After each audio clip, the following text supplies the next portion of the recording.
Lord. Open the eyes of my heart. I want to see you. I want to see you. Open the eyes of my heart, Lord. Open the eyes of my heart. I want to see you.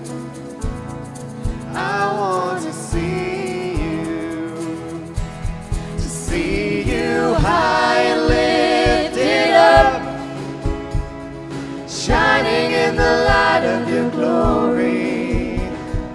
Pour out your power and love as we sing, holy, holy, holy.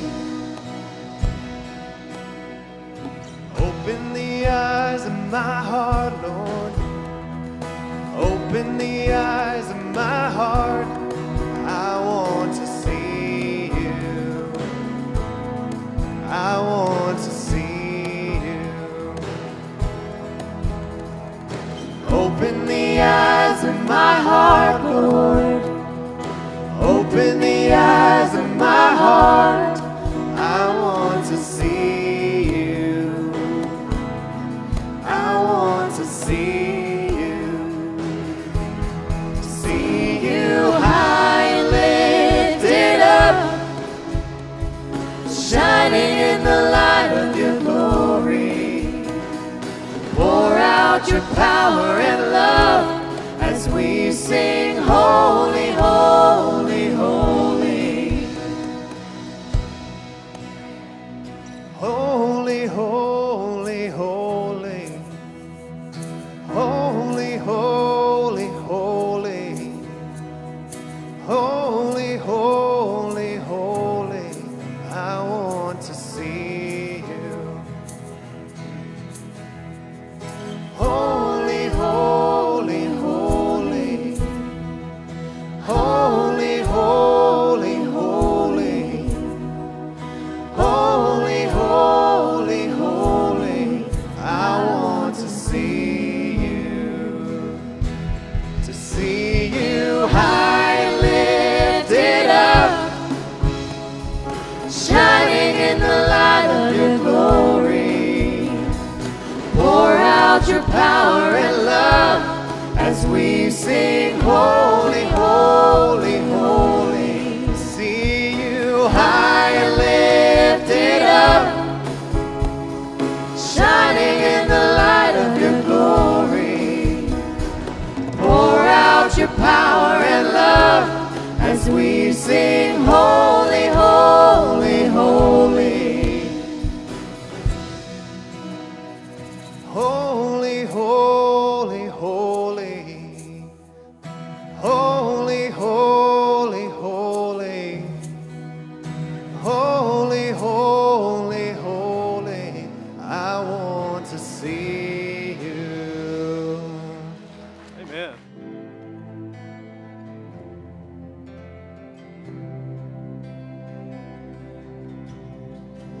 There's a grace when the heart is under fire. Another way when the walls are closing in.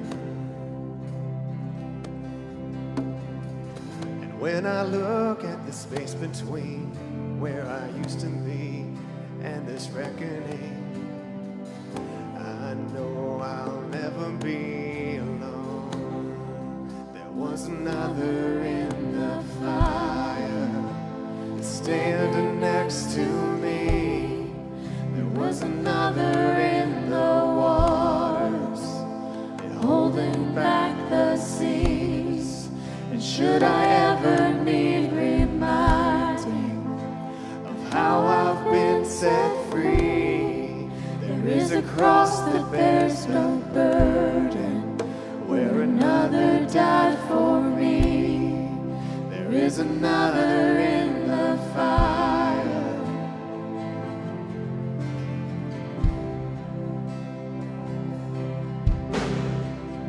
All my dead left for dead beneath the waters. I'm no longer a slave to my sin anymore. And should I fall in the space between what remains of me and this reckoning, either way I will bow to the things of this world. And I know I will never be alone. There was another in the fire. He's standing next to me. There is another in the waters. He's holding back the seas. And should I ever need reminding what power set me free, there is a grave that holds nobody. Now that power lives in me. There is another in the fire. Oh, there is another in the fire. Oh, I can see the light in the darkness.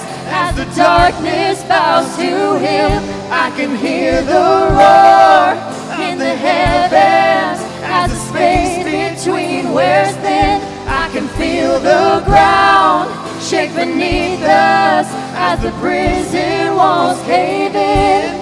But nothing stands between us.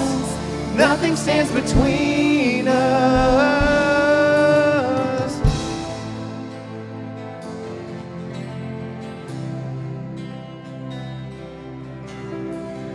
There is no other name but the name that is Jesus. He who was and still is and will be through it all. So when we come in the space between all the things unseen and this reckoning, I know I'll never be alone. I know I'll never be alone. There'll be another in the fire standing next to me. There'll be another in the waters holding back the seas. And should I ever need reminding how good you've been to me, I'll count the joy come every battle, 'cause I know that's where you'll be. I'll count the joy come every battle, 'cause I know that's where you'll be.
Abounds in deepest waters, your sovereign hand will be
deeper than my feet could ever wander, and my faith would be made stronger in the presence of my Savior.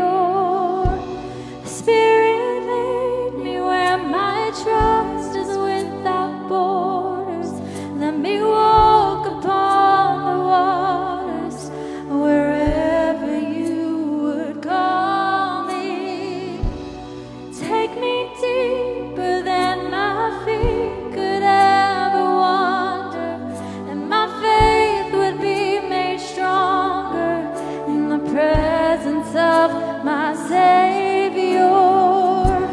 Spirit, lead me where my trust is without borders. Let me walk upon the waters wherever you would call me. Take me deeper than my feet could ever wander, and my faith would be made stronger in the presence of my Savior. Spirit, lead me where my trust is without borders. Let me walk upon the waters wherever you would call me. Take me deeper than my feet could ever wander, and my faith would be made stronger in the presence of my Savior. And I will call upon your name and keep my eyes above the waves. My soul will rest in your embrace, for I am yours, and you are mine.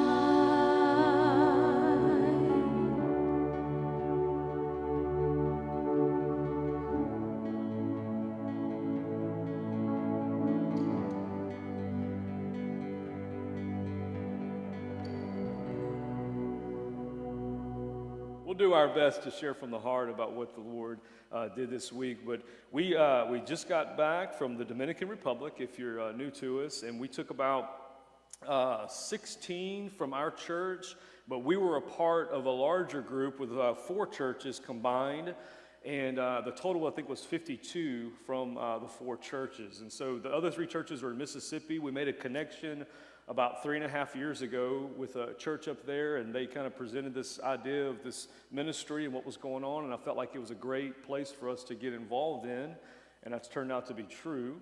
And so we have, this is the 3rd summer in a row that we have been going. And so just a couple of opening remarks I would make. Couldn't be prouder of our team that went. Everybody did such a wonderful job. We all had different roles to play from, even from, I think the youngest, we had some 15-year-olds all the way up to, I don't know who the oldest one on the group was, but we were in the 40s or so, somewhere around there, and everybody in between. And so it was there was something for everybody to participate in the ministry. And so if there was a word that I would use to describe this past week, it would be impact. Impact.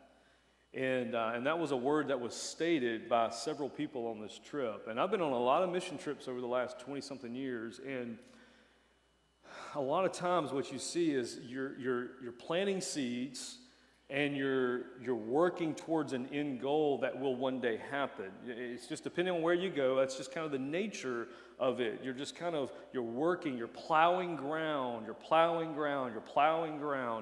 working within other mission agencies or missionaries, and you're working with them. And so that's generally, not always, but that happens a lot. But on this particular trip, I don't know that I've ever been on a trip where we saw such immediate impact, immediate lives being transformed, and the things that we did impacting the people so directly. And I just had never experienced anything like that on a mission trip. And so what I want to do is I want to take a little bit of time and just share with you some of the fruit that we witnessed on this trip, not just me, but others, because it's your fruit too. That's why this is so important that we take a Sunday to do this, because this is your fruit. If you financially gave to make this trip happen, if you spent time praying and laboring in prayer for this trip to be successful in the ways the Lord wanted it to work, then this is your reward too. This is your fruit. This is your reward. You may not see it on this side of heaven, on this side of eternity, but there'll be a day when you'll see the reward of your labor. And so I want to say that very clearly. Like, I want you to be a part of what this is. And so as we, anyway, I just want to say that. So thank you for your support in making this trip happen. And so here's what I want to do. I'm going to walk through the days with you and kind of just share a little bit about what was going on. We'll show some pictures after each day to give you just a glimpse of what it looked like. And then along the way, we'll have a couple of our folks share just some personal testimony, what they witnessed along the way. So let's see if we can do that. So we arrived last Saturday. Flights went well. We arrived on Saturday afternoon and got established. Now, granted, we met at 2:15 in the morning on Saturday morning. So there was not much sleep. There was many of them who never went to sleep, apparently. I tried to get about 3 or 4 hours. It was tossing and turning. But we arrived, we got established, everybody's tired, but the first thing we have to do, we have to get up on Sunday morning, and our job is to lead a church service in one of these communities for a local pastor. And so we would kind of go in and lead the service and stuff like that. And it was a little village called Olivares, and I'd never been there before, but I want to give you just a little background that plays into this entire trip. So there is a man by the name of Wilfredo. Everybody say Wilfredo. Can you say that, Wilfredo? Phil, can you say Wilfredo? Where's Phil at? He's in the lobby. I don't know. Wilfredo. So Wilfredo is a Haitian-born man. He's my age, mid-40s. Was kidnapped when he was 2 years old, brought to the Dominican Republic. Didn't find out he was kidnapped until he was 14 or 15 years old. It's a whole other story that hopefully one day he'll be here and be able to share with you. I'm hoping that happens. But God saved him, called him, and he is a part of the Hispaniola Baptist Association. He's a church planner, and he's planted dozens, if not more, churches in this country throughout the years. And so he has been our main contact for all these years of communicating. He kind of coordinates things, and we work with him as he works within the local churches, setting up places for us to go and work in and out of. And so he lived in the capital city for quite some time, had a successful kind of business that was funding his ministry. He also managed an orphanage, him and his wife, of 24 kids. And so I'm not going to go into all the details. Maybe I'll do that next week. It might line up with the sermon. But through circumstances, it was clear to him that the Lord was leading them out of the city. And that's a whole nother story. But in doing so, he lost all of his way of funding his ministry and orphanage and all these kids. So as the Lord was almost pushing them out, leading them out to go somewhere else, the opportunity, he had a pastor friend named Pastor Joel, who's the pastor in Olivares. And he said, why don't you come stay with us? We'll help.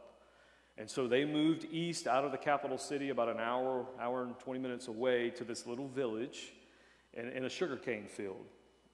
And so there's a big, broader vision that is taking shape within all this, that they want to purchase property, they want to build an orphanage and be able to use this as a ministry place for kids who don't have parents to come to and raise them up and all that stuff. There's this big vision that's involved. But right now, they had no place to stay. And so what happened was they ended up, Wilfredo and his, 6 kids, 5 living with them, a mother, 2 sister-in-laws and a mother-in-law, and 24 orphan kids. So 30 plus people are all staying in a sub 700 square foot house. Corey will share some of that later. But that's where they're at in this village staying, and that's where we went to minister for the first time, the first day. And so that's a backdrop of just this particular village, because it seemed like the Lord was kind of pinpointing this village for us overall. And so that had been kind of what was going on. So let's see, what else? Okay, so this was the church that we ministered in.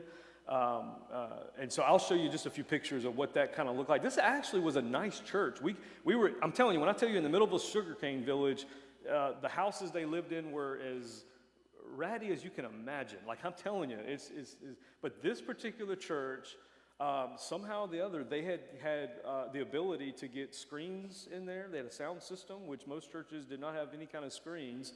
And so you can kind of see we're all kind of mixed in with the church. They're leading worship as we came in. All the kids were on the front row there. They were doing some stuff with the children. Maybe they're children's church. I don't know.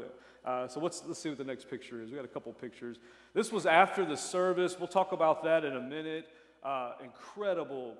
One of the most powerful, palpable services I've ever been in, where people responded to the Word of God in such a powerful way. Go to the next one. We'll talk about that man maybe later. That was a man. God really worked in this man. We spent 20 minutes weeping and praying. It was incredible. So that was a experience there. Go to the next picture. What's next? That's just another time of us praying for the people in the. I don't know what Ian's going to share, so I don't want to step on Ian's toes if he's going to share in just a minute. So our team wanted to pray for them. We wanted to make that available, and we didn't know how that would work, how that would translate. But by the end of the message, their entire church is standing in the front right here. I mean, just every one of them. And our whole team began to gather and pull people out, and we told them what we were going to be praying for them because we didn't have enough translators to work through all that. And they just knew this is what we're praying. And you know what the message was on? Essentially, being conformed into the image of Christ, being more like Jesus. Y'all heard that before? That's what we focused on. And they responded like I've never seen. And just we were able to pray that over each of them. It was really special. So is there another picture? I'm not sure. This was after they fed us lunch.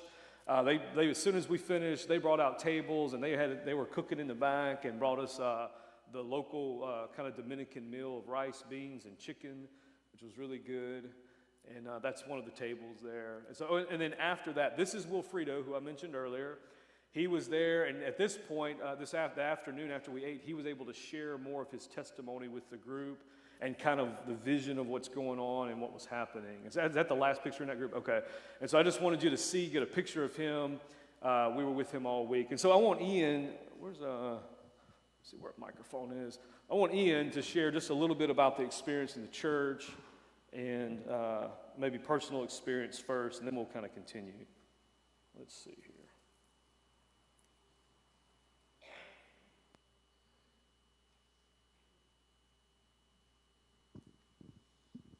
All right, so as you can kind of see from the pictures, and you'll see later on, this church was actually, like you said, much nicer than anything we'd ever been to before. Oh, okay. It was much nicer than anything we'd kind of seen before in the Dominican. They had air conditioning in there, which is not the norm. That was the first, I don't know, probably building I've been in, other than a store in the Dominican that had AC.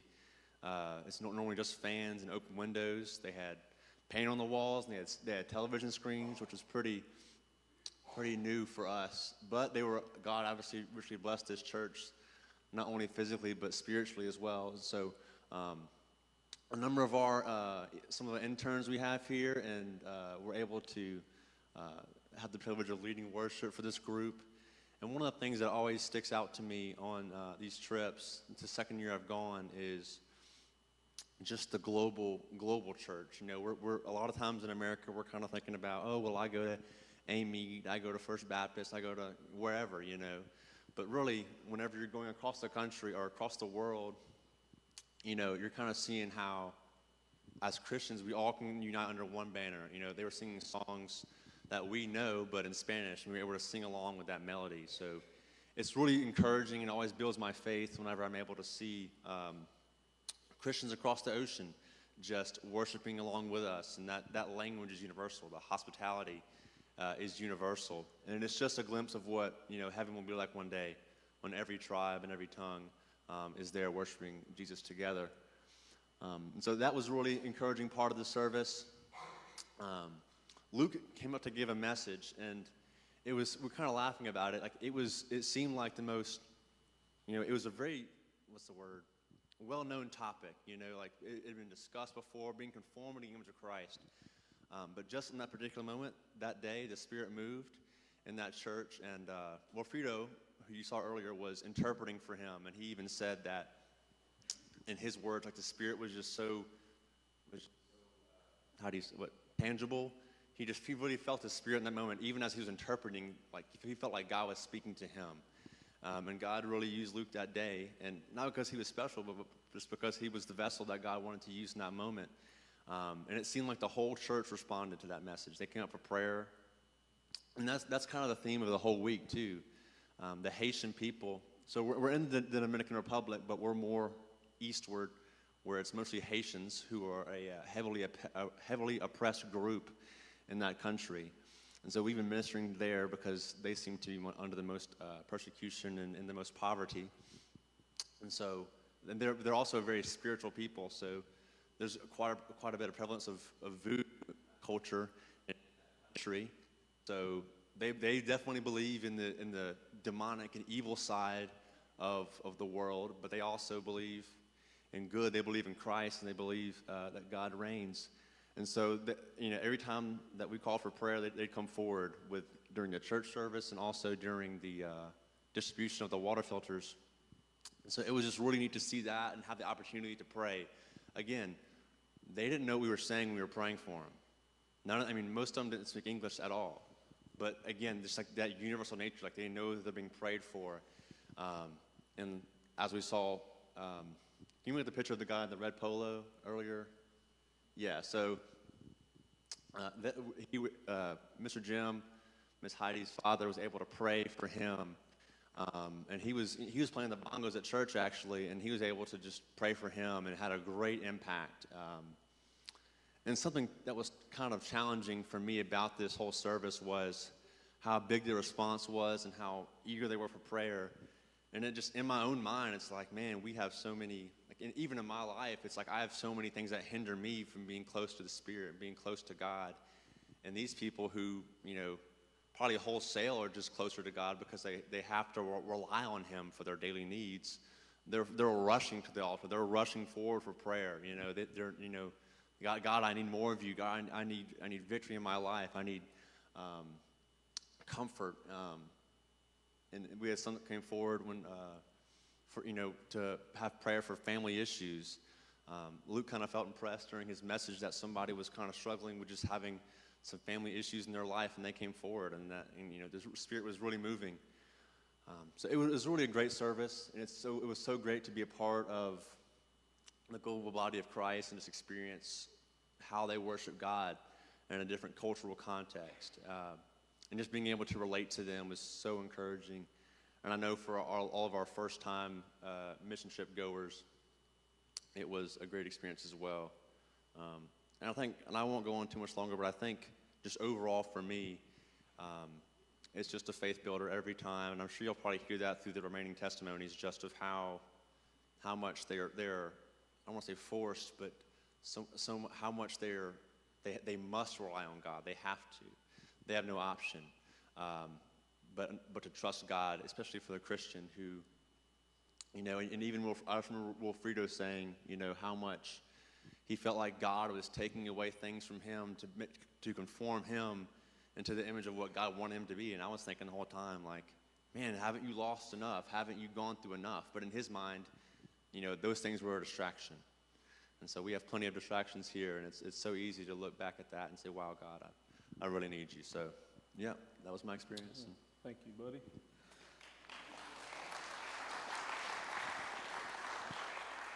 Yeah, I forgot to mention, if you just don't know the way the island is set up, Haiti is on the west side, Dominican Republic is on the east side, and 100 years ago or so, they had brought a bunch of Haitians into the country to work the sugarcane fields, maybe forced labor, maybe minimal payment, but that was kind of the situation. And so 100 years later, you have all these Haitians that live in these villages that don't have citizenship, don't have much government assistance, and are the poorest of the poor. And so that's generally the areas that we that we are in. And so that just gives you a little context there. But there was immediate impact on that particular Sunday right off the bat that just set the tone for the rest of the week in that community. And so we really sensed that. So that was Sunday. We got up on Monday, day 2 of ministry. We went to another village. This is a village called Monte Cristi. And in Monte Cristi, there's an 80-year-old pastor who began a church and a nursing home, I think in the 80s. And he just saw the need in that community. There was no way to bury people who were dying. They just had no money. And he wanted to provide a place where people could live out their later years and have a way to bury them and be able to honor them in their life. And so it's this precious place of what they do there. They have a little medical clinic that was supposed to be part of the construction project. Corey will share some of that later. But it's this little village that they have this little area and clinic and nursing home and church in. And so they rely on the power of God to fund their ministry. It's amazing to hear the stories about what happened. So we went in there, and we in the morning we walked the community and kind of gathered up kids, and we do a little VBS. And when I say VBS, it's nothing like what you see here. It's a very abbreviated form of VBS where we get kids into the church, and we'll sing songs with them, some in English. We'll try to do some Spanish ones if we have some Spanish interpreters along the way. But we do songs. We'll play a game with them maybe. One of our team members one of the teenagers or college students typically will do a Bible story through a translator. And then we have a craft for them to do after. And so they do a craft together. And then we give them refreshments. So it's about an hour and a half, depending on how long we do it. But we'll do that. We did that morning, and we're able just to minister to them in that way. And their parents come in and out, so there's a connection there that we're making. And it's all done under the banner of the local church and that pastor there. And so we really wanted to this is not us doing, this is the Americans coming in doing a VBS. We're representing Pastor Geraldo, and we're doing a service for him and for the community. And so that's what we did in the morning. Then in the afternoon, we came back to the nursing home, and what we wanted to do there was just minister and bless the people who were there. And so we were able to sing songs for them. I think we sang How Great Thou Art, and some of them knew that song well enough to even sing it in English, which was interesting. And we had to serve them food. And so we wanted to bless them that way. There was one man that was laid on a bed with no arms, no legs, just a torso and stubs. And we had to feed him, by hand.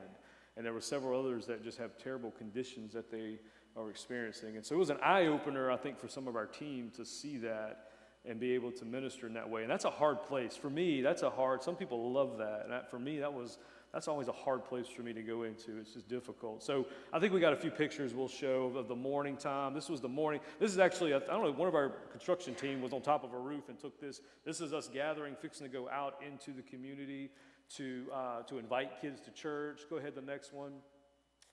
Yeah, these are some of the streets look like right there. That's actually probably a nicer house, honestly, in the background to what we see, depending. Go to the next one, some of our team members. That's a little area there. You're walking through these little narrow streets. It's little homes on each side. Kids start coming out, and we're inviting them to Bible school or VBS, some of the team members. This was in the church. This church had, oh my gosh, we had 100. This was difficult. We had over 100 kids show up, and I'm telling you, it was hard. This was the hardest VBS in 3 years of me being there, and that's Katie Barnum sharing, so she had a tough job, but trying to get the kids settled and just listening, it was difficult. So that was that church. Go ahead to the next one. Is that okay? That's also, this was craft time. It was like every square inch of the floor was covered with kids. So we just kind of split up, and we would take a group and get on the floor with them and help them color or whatever craft we were doing. Go ahead to the next one. And that's Sam with her friends. I don't know what's next. Afternoon? Go ahead. Okay, so this is the afternoon. This is in the nursing home. This was us singing some songs for them. And it's funny, Open the Eyes of My Heart was almost one of our theme songs just by accident. we just happened to show up on that Sunday morning at the church, and they y'all play, and they do that all the time to us. So I knew this time to bring a guitar, because last time I didn't bring a guitar, and we're like, So we brought a guitar, and they knew "Open the Eyes of My Heart," so we played it, and that ended up being a theme song, and I didn't even know they were doing the song this morning, which was funny. We sang it as the first song. So that's a singing. Go ahead to another one. That's one of our interpreters there. That is actually Olivia feeding someone who could not eat on his own right there. And so you can kind of see us. And they all wanted us to pray for them. I mean, they would literally, they said, pray for me. And we had an opportunity. I think we prayed for half a dozen of the patients here. Go ahead. Okay, so this was, there was another room in the back where the ladies were.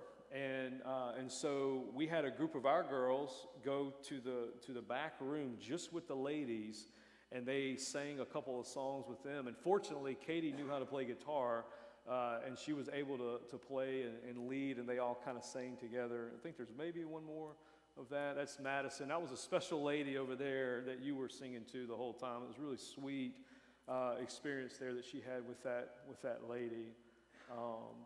So anyway, we need musicians, by the way. They all know how to play music there. Everybody grows up playing. Their church band was incredible, and we have a great church band, but we need to bring people that know how to play instruments. We had, I think, 2 people on the entire 52 people that know how to play guitar. So we need more people to come that can play some music, okay? I just throw that out there. So is that the last one of that day? Okay, so that was the nursing home.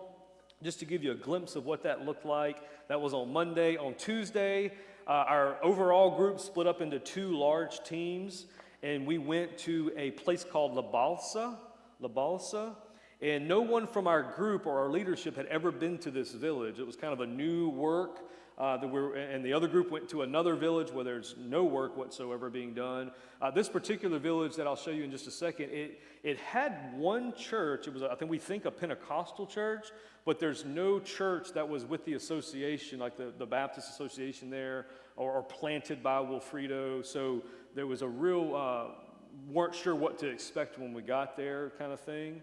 And so we went there in the morning. We walked the streets because we had never been there, meeting families, meeting kids, and we invited them to come back that afternoon to meet us, and we would do a Bible school with them. And so that was kind of the idea. We just spent all morning there inviting kids, meeting people. We also did water filters. You guys have heard about the water filters, where we go in and share the gospel through giving them a water filtration system that gives them clean water, which they don't have. And so a group kind of went through the town, and they had a baseball field there, which was really fun. We brought some of the teenagers had been practicing, and when they finished up playing, we brought some kids out there. And so we had, I think, me, Ian, and Braden, and somebody else was out. Dylan from church was there. He played. He came out there, and so we played, with the kids and stuff like that. Played some baseball. And that was in the morning. We came back in the afternoon. Actually, go ahead and show the morning pictures first. We'll show a couple of those. That's the baseball field. And so we were striking kids out left and right. No, I'm just kidding. We were mowed them down. No, it was funny. We had a good time. I think that's the morning, just meeting kids in the streets there. Go ahead to the next one. I think that was a bird. They brought you that bird? I never saw that. So they had a pigeon. Is it a pigeon or a dove or a pigeon? And they brought Olivia the bird, and so she was the bird lady for that trip. Go to the next. Okay, this was actually doing a water filter, and you can't really see what's going on. That's one of our interpreters, D-Wall, in the red shirt, highly educated. Incredible story there. He actually has 4 kids, and they're praying about moving to Colombia to be missionaries. So it's incredible what God's done there in his life. But he's one of the best interpreters I've seen there. And so they're all kind of gathered around this little, I guess it's a little house there, and sharing the water filters with them. Is that the last one of the morning? Okay. So we came back that afternoon, and we actually did the VBS. We held it in an outside place, which I'd never done this before, but it's more like the town. You would maybe call it the town square, but it was the town triangle, just the way it was. It was kind of like a triangle. It had some benches and had like some little raised places to sit. and it was under these trees. It was just this beautiful setting under the trees, and we had kids show up, teenagers show up, parents show up, older people show up. They all show up to this outdoor area and sit down, and we were able to we kind of stood up and we did some music with them. And then Wilfredo's daughters were there, and they kind of know enough English, but they also are excellent musicians.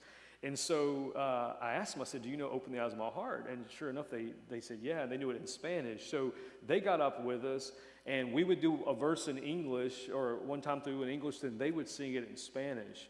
And I don't know, several people comment. I think Emma said the same thing. It was such a, where's Emma at?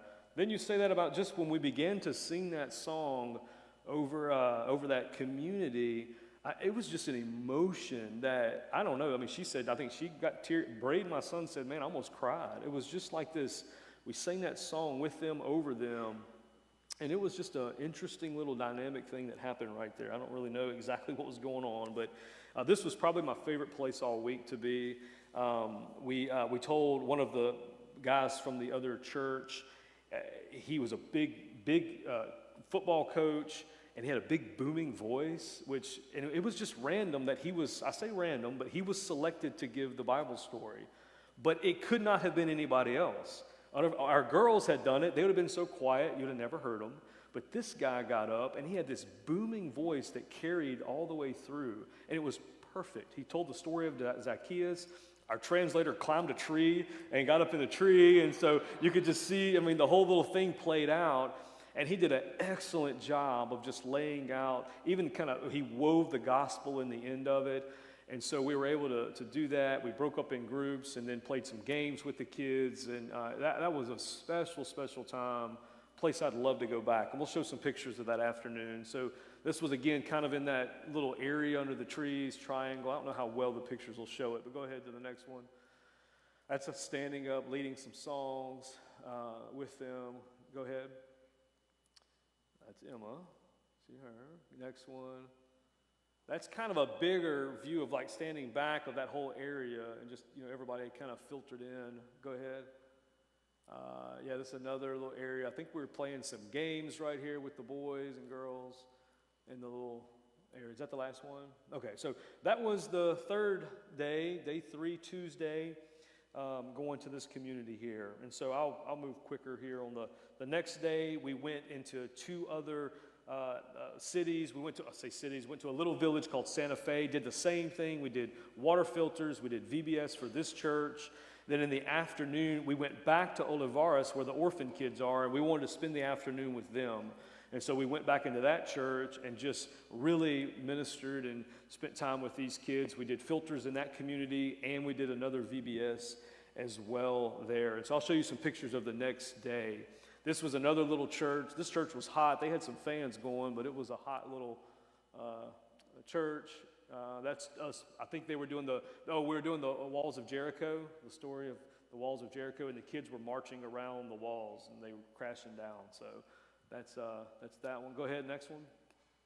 Oh yeah, they found the little goat outside, so they were playing with the goat, Sam and Adley. Go ahead to the next one. Okay, and Madison was the one who did the lesson. Oh, is that a different one? Is this the same church? Oh, okay, afternoon. Got it. I got it. Thank you. I'm confused on my own pictures. So this is the afternoon. This is back at the Olivares where the orphan kids are. This is Madison. She did a phenomenal job with her story. What did you speak on?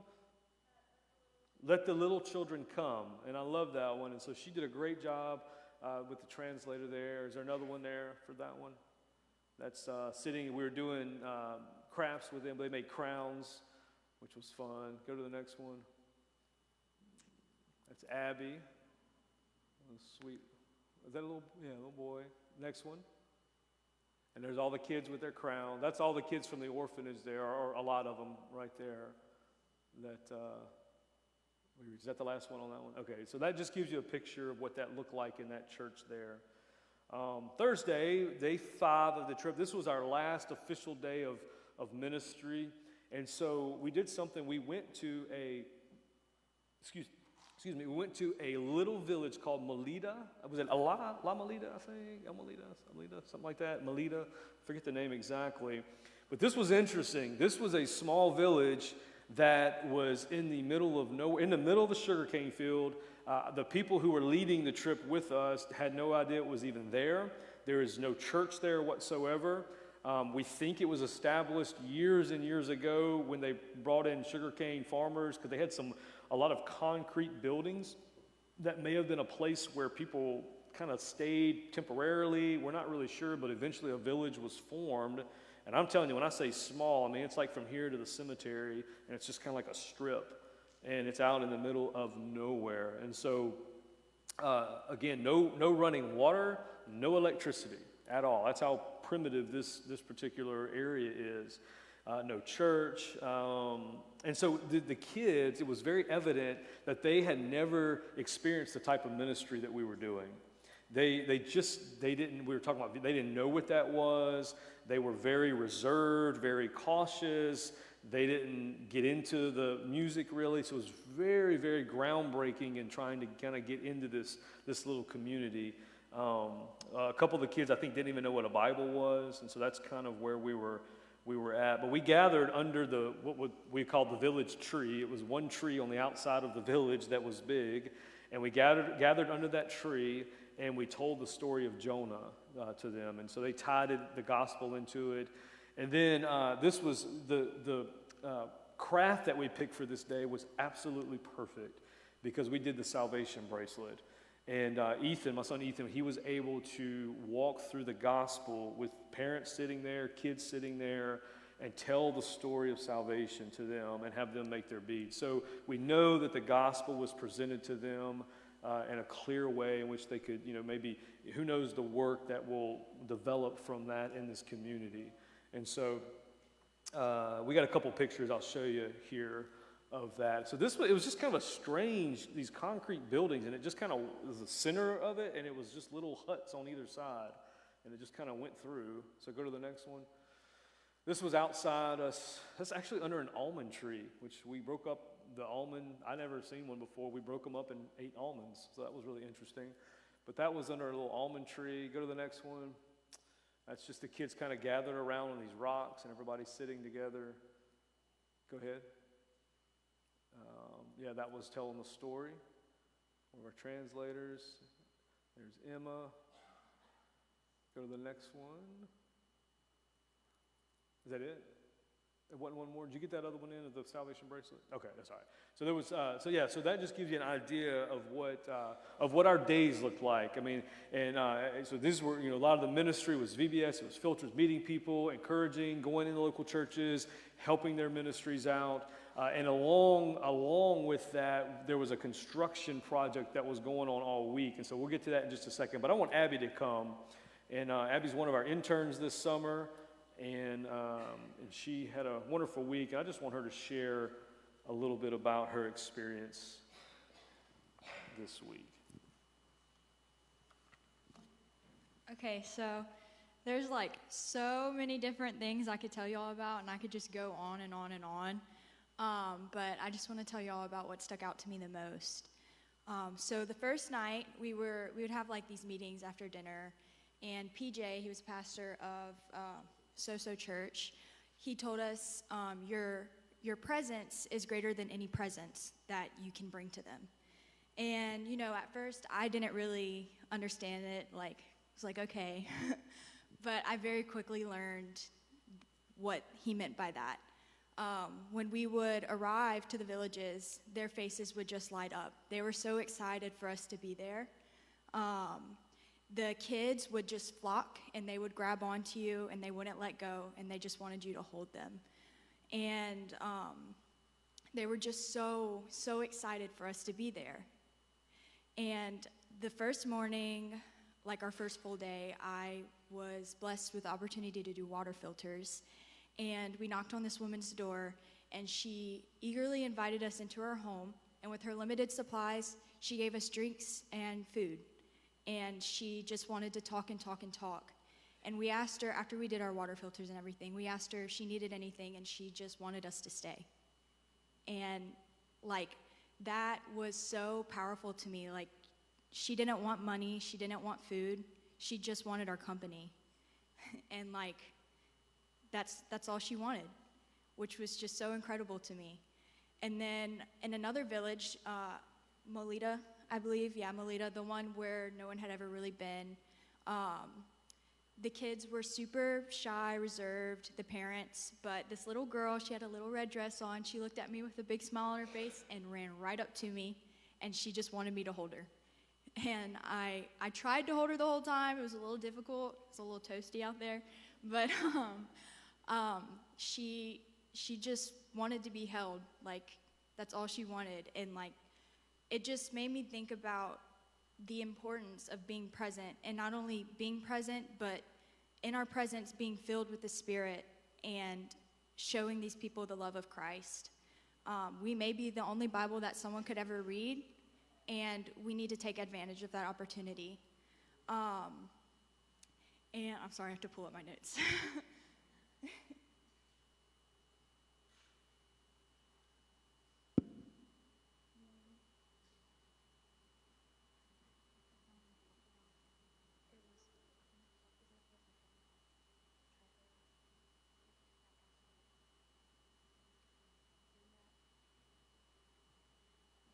Okay, there was one more thing that happened during this trip that, like, I learned something through it. The first night we were at our dinner meeting, and it was normal. We were talking, and PJ got a call, and there was a mother and a daughter there, and her son had gotten in a motorcycle accident and had passed away. It was very unexpected, and what do you do in that situation? So we were able to get a flight back home for them, which is a blessing in itself. They were able to get back home that next morning. But that night, a group of us were sitting on the beach and kind of talking about it, and you realize that you don't know when your last moment will be. And it really just, like, these people needed Jesus, and that's what we were there for. And you don't know when their last moment will be. So take advantage of that opportunity to share the gospel with them. And, like, I don't know. I'm sorry, I'm nervous. but yeah, that just really stuck out to me, so. Thank you. That was a great, Abby. Appreciate it.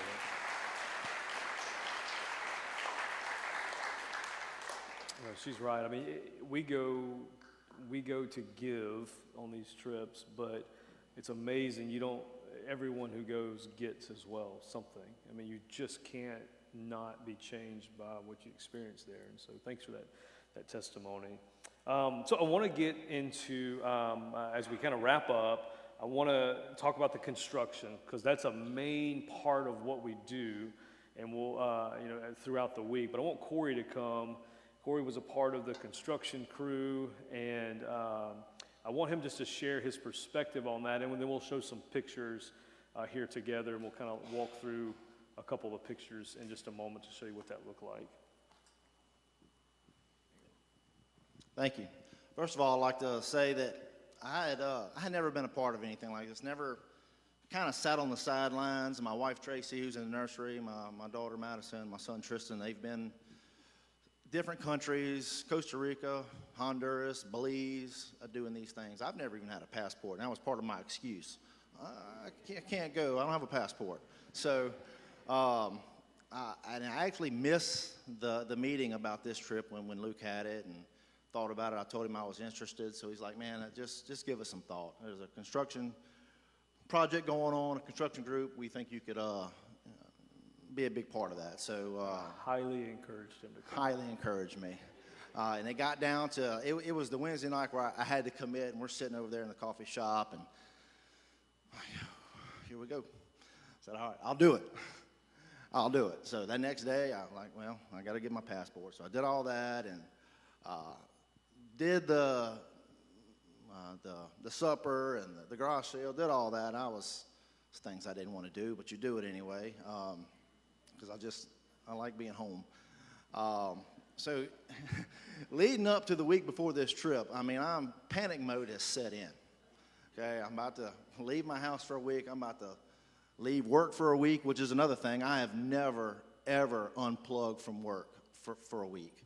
I'm talking no emails, no calls, nothing. So this was going to be a big change, kind of a big sacrifice on my part with the kind of work that I do. So full panic mode is set in. I've heard stories about there's going to be no washing machines and sweating. So I packed every piece of clothes I have. It's all packed. So we go. And then the next thing, Luke is like, well, we're leaving at 2 o'clock in the morning after July 4th. So I'm like, oh my God. All right. So we did it. So we get there and we go through the church service on that Sunday morning. It was phenomenal with all the prayer. I mean, it actually spoke to me, the being conformed to the image of God, and Luke's, how he did a little illustration, how he let one of the guys lead him, and then he talked about being in step with him, arm in arm. Very impactful there. So after that, we're going to go, the construction crew is going to go to the construction site to scope it out, make sure we got a plan for the next morning. That's when Wilfredo did his testimony, a little bit of story. We had to miss that. But so we go to the construction site knowing that we were going in to put a roof on a medical facility. So I'm thinking we're going to get there, and at bare minimum, the roof will still be on. We have to take some metal off, or the metal will already be gone, and we'll just throw a new roof on. No big deal. Probably take 3 or 4 days. No big deal. So we roll up, and the roof is still on. The trusses are in. We're trying to communicate with the guy from down there who's leading all this up, and I don't know. It was weird. After about an hour, it was pretty clear that either we're going to do the right thing or we're going to do the wrong thing pretty bad. Because I remember telling Rodney, man, this guy's going to show up. We're going to have half of this roof torn off, and that's not what he wants. So we're drawing pictures on the wall, and Miss Maria's trying to tell us what he's wanting to do. So the consensus is we're just going to tear this whole roof off. 10 trusses and everything, and get it down to the block wall, which is ultimately what he wanted. So that's what we did. So we showed up. I don't know if there's any, I thought there was a few pictures of that. So that's the little medical clinic. I don't know, it was about 30 foot wide, 30 foot deep or so. And by that time, we'd already had the metal off of there. And it's near the back where the guy in the orange shirt is. It's termite eating. We're risking our lives at this point. But so we start tearing this thing off, and it's pretty obvious at this point that we're not going to be able to put the new roof back on, because once we get the trusses off, they wanted to put another layer of block along the block walls, and all this metal that you see on the ground right here, they had to build new trusses. So at this point, it's obvious we're not gonna complete what we thought we were going to complete this week. So we're all thinking, well, whatever, we'll tear this roof off, and we'll see what else happens in the week. I remember telling Luke, well, we're probably going to finish this in a day, and if we just got to spend 3 days cleaning up trash, and that's what we'll do. It doesn't matter. So there's Rodney in the background. So we're ripping this thing apart. We're cutting trusses left and right, skill saws and sawzalls, and throwing stuff on the ground. And by 2 o'clock this afternoon, we have this thing stripped, we have it cleaned up, and we're done for the day. You can go ahead and show us the rest of these, and he'll jump to the next part. That's hard worker right there. That was really. And look, the ladder that he is on is high end, blessing down there. You can see that one to the right. I mean, it's, again, nothing OSHA approved about this trip. There's Braden, that's Dylan from church. Yeah, and I would like to say that these young men worked extremely hard. Never wanted to take a break, just keep working and keep working and keep working. So, and it was pretty hot, as you can see. There's some of the runners on the top of the trusses. You can see how they were ate up with termites, some water damage, very, very rickety stuff. But nobody got hurt, and we were able to do that. I think that's me in the background. We were trying to scope out how we were going to tear all these things down. They're pretty heavy. We actually tried to take one down intact. We thought we could just slide it off, but that didn't work. Was that the last one? Okay, you can go on to the next part then. Okay. All right, so we finished that up around 2 o'clock on Monday. We're all tired and hot. I'm extremely dehydrated by this point. So we go back to the room and rest. The rest of the group goes out at 3:30 that afternoon. So we're all thinking by the next couple of days, we're just going to be picking up trash and maybe helping out with water filters at VBS. We know now God had a plan and what he was orchestrating through this, but we didn't know it till that night. So after some rest, we go down the street to dinner, and while we're walking up, the two older gentlemen, Heidi's dad, Mr. Jim, and Mr. Jay, who are kind of running the construction thing and coordinating, they pulled me and Rodney aside and said, okay, we got some options. We had this in our back pocket, but Wilfredo has an orphanage in Oliveris, which Lucas spoke about, and in Abbey. There's a little orphanage there that needs a new roof. Okay, I guess roofing is the theme this week. And there's some windows that's got to be rebuilt, and they want to build some picnic tables. But he said, this is the deal. If we get into this, the construction team is probably going to lose their Thursday afternoon free time. So just in case y'all don't know, about Thursday afternoon, all the ministry's done, and we take some time, we go to the beach, we have a little fun. But y'all are probably going to lose that. So, which is no big deal. We looked at each other, all right, we're all in. And at that point, that is when the mission of this trip changed immediately. So we get there that next morning, and we're told, don't get there till around 7:30. We're getting the orphans up. They have to eat. We need to get them out of there kind of before y'all start y'all's thing. So we get there around 7:30, and the orphans are still eating. They're kind of getting out of there, and we're playing with them a little bit. And they go on down the street to the church. So we start looking at this roof that's got to be put on. And the first thought was, man, let's just replace the tin.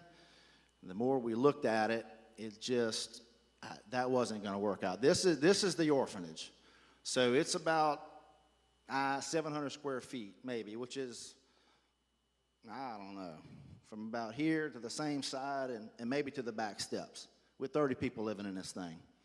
2 bedrooms, a kitchen, and a little living room. So we start looking at this thing, and it's pretty rickety. The top runners are all ate up. That's me on the roof. So the thought process was I was definitely the heaviest one there. So if Corey can get up there, anybody can get up there. So I was the guinea pig. So you got to watch where you step. It's all eaten up. It's rotten. The one good thing about these pictures here in this, I'm over a bedroom, and the room under me is a bedroom, and there's bunk beds stacked in there, so you're not falling very far. I mean, the room is basically bunk bed to bunk bed with about a 2-foot space in between them to walk. Not very much. So we start ripping this thing down. Another thing we had to do was we had to get material. They had to run, go get material. So we made a material list, and they go get it. We're stripping it off. So at first we thought we were going to just take half of the roof off today, half of the roof off tomorrow. Take half the roof off today, put the new roof on, do the other half tomorrow. And as we got into it, it was pretty clear that wasn't going to work. So myself, Rodney, and the other leaders got together and said, all right, we got to make a decision. We're either all in or we're not. If we do this, we got to do it all in a day. So that's what we decided. We knew it was going to be a long, late day, but that's what the group wanted to do. So we started tearing it off. We have torn the roof off this orphanage. So there's beds, there's belongings in the kitchen, everything. The whole roof is off of this thing. And the whole town there's rain all around us, but God kept it away. It sprinkled for about 5 minutes, but the Lord kept the rain away while we had the whole roof off of this thing. So right after lunch, material shows up, and we get after it. And that's Rodney, there's Ethan, and the guy with his butt toward us there is a local guy named Freddie.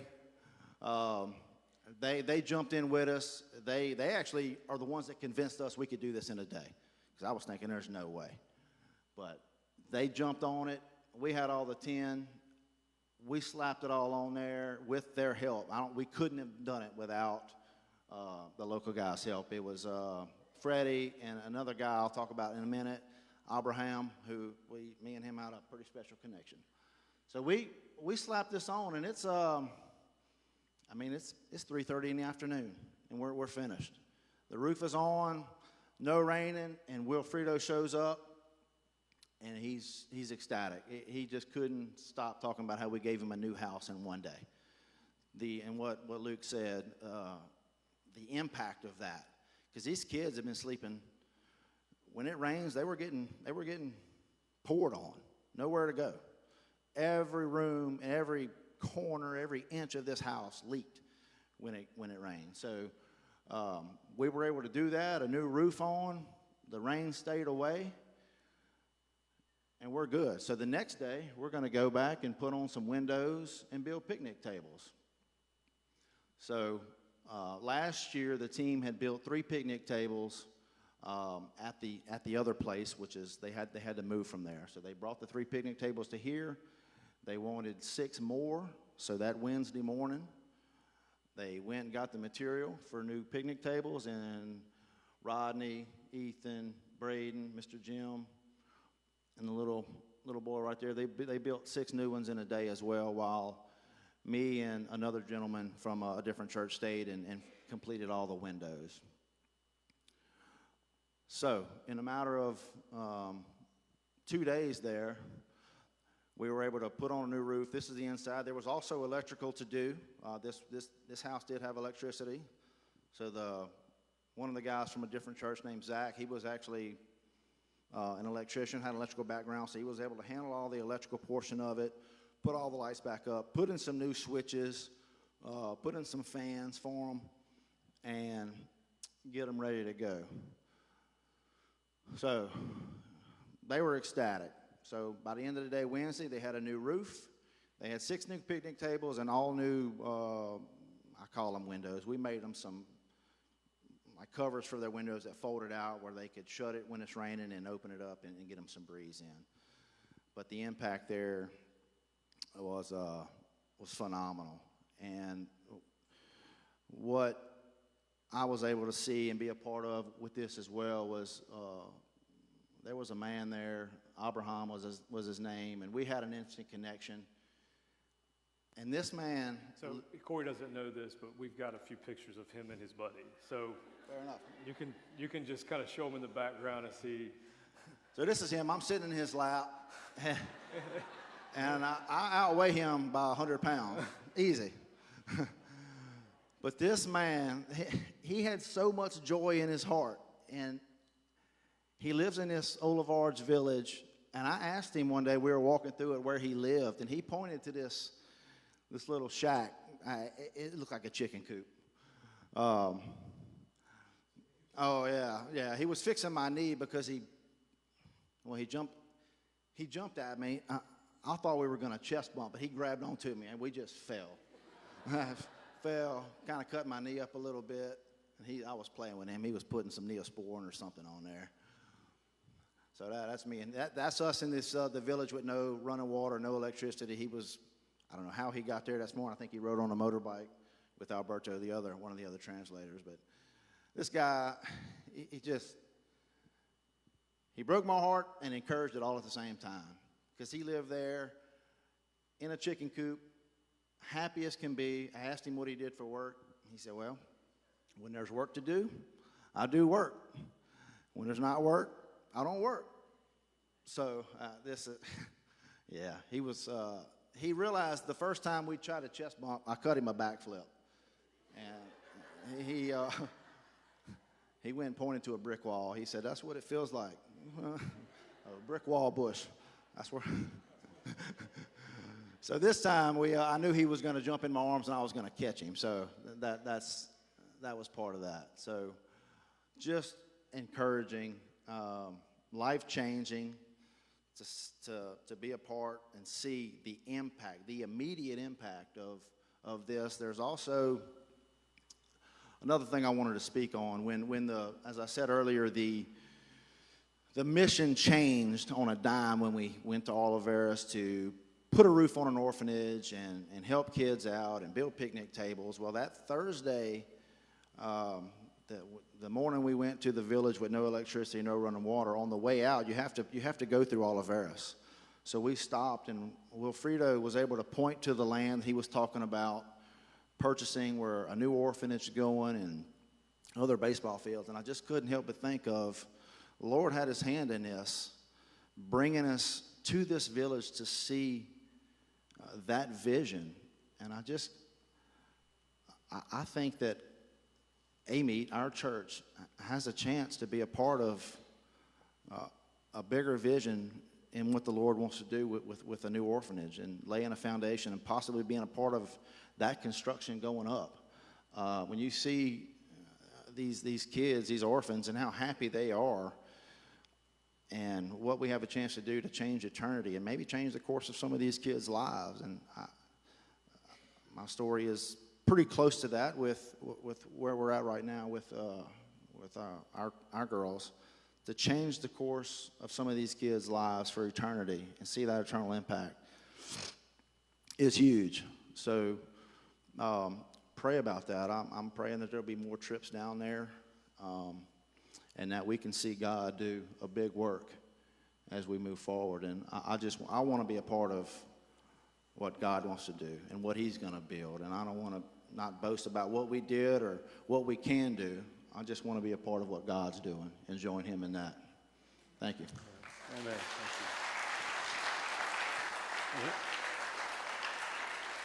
Thank you. Here's two more pics of the softer side of Corey there.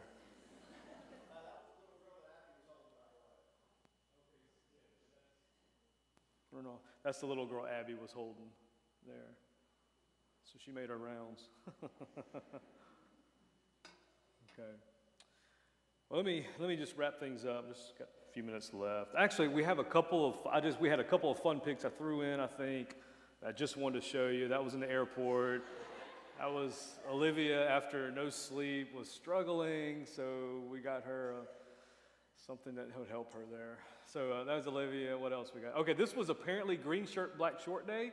We all show up for dinner, and we all have on the exact same outfit, so we thought that was funny. We took a picture there. What's next? This is where we would eat each night. It was a beautiful little spot where we had, and it was right on the beach, and we would eat out there under the palm trees and watch the yellowbirds fly. It was a really beautiful setting. Now, the place we stayed it was fine. The AC didn't work in a couple of rooms for a night or two, but they got it worked out. So it was a little touch and go, but we got it all worked out. What else we have? A couple of other ones. There's some of the girls there in I think Monte Cristi. Good picture there. There's another picture. What else? Oh yeah, I got my motorcycle ride. They were in that hot van, and our interpreter had his bike, and we were going to the same place. I said, I'm jumping on with you. So we got, and then he let me drive a little bit too. But is there any more? Is that it? Oh, that's our group, our 16 of us. And then I think we have the whole group there. That's all the churches together. I think that's probably 40-something of us there. But that's our total group. And I think there's one more picture, if I'm not mistaken. Yeah, this is an actual picture that Olivia took while we were there. We were driving out, and there were these thunderstorms across the horizon, and those are the sugar cane. It's a beautiful picture. And I was like, Ian, we got to put a scripture on that. So we were just playing with it last night, and I said, man, this would work. I will send you rain in its season, and the ground will yield its crops, and the trees their fruit. And so this is the season we're praying for these people that, obviously there's a physical side of that, but it's also a spiritual side when you think about the rain and the yielding crops and fruit and yielding a harvest with these people here. So it was an impactful trip for all of us. Last thing I'll share is just on, I think, Wednesday night, we invited Wilfredo and his family to come and eat dinner with us, and so the kids could come and play and all. And so they came, and he stood up and he began to share, and he just said, I want you to know, last night I couldn't sleep. He said, I laid down, and the entire night I praised God, and I worshiped, and I thanked him. And he kind of turned and looked at his daughters. He said, you may have heard me. So out loud, as the night went on, he just could not sleep. He said, you gave me a house in one day, a new house. And I think it caught them at the right moment for this because of everything that had gone on. This was difficult. They were in a difficult spot. And again, it just shifted, and like the Lord was highlighting this particular place of ministry for us to be at. And it affected him in a powerful way. It affected him so much. I thought this was so weird. Not weird, but PJ, the other pastor, he told us on Friday morning when we were getting ready to leave, he said, I want y'all to know that Wilfredo called me last night and said, I have to meet with you tomorrow morning. And he said, in his mind, he's like, oh no, what happened? Something happened, it's not good. And so Wilfredo pulls up at the hotel before we leave, and he goes out and just sits in the van with him. And he drove 40 minutes just to have him come sit in the vehicle and say, I want you to know what this means to us.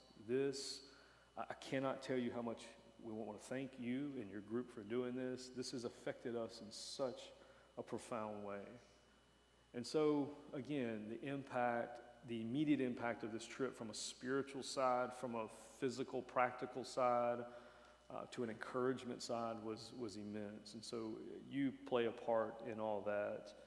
And so I'm hoping that the door is open. I think we have an opportunity to be on the ground floor of getting this orphanage up and running. And I mean, who knows? We might be able to take a couple of trips a year to be able to go and do some isolated work, go back in the summer. Who knows? But we're going to see with the Lord. I went on this trip thinking, I'm just going to be honest, I went on this trip thinking this might be the last year we do this, and we might pray about different directions. Just wasn't sure. And so, but I sense that the way the Lord orchestrated these things, that we might need to have a continuing role in this ministry. Everybody felt the same way. So that's kind of what we felt. Why do we do what we do? There's poor people here, right? Right where we're at. And we're supposed to, and if we're going to be who God's called us to be, we're going to do that. And I get tired, honestly, of hearing the lazy response of, well, why don't we do, we got people here that need, yeah, you're right, so go do it. And we'll do it together as a church. We will. But you know what? It's a little different when you branch out into other parts of the world. These people don't have government assistance. They don't have opportunity. It's a big difference. These people have nothing. And I go back to James 1:27, pure and undefiled religion before God the Father is this, to look after orphans and widows in their distress and keep oneself unstained from the world. 1 John 3:16-18, this is how we know what love is. Jesus Christ laid down his life for us. We ought to lay down our lives for our brothers and sisters. If anyone has material possessions and sees a brother or sister in need but has no pity on them, how can the love of God be in that person? Dear children, let us not love with words or speech, but with actions and in truth. We can't reach every single poor community across this globe, but we can reach one or two. We can reach one or two. And so we want to be strategic in that and make sure that we're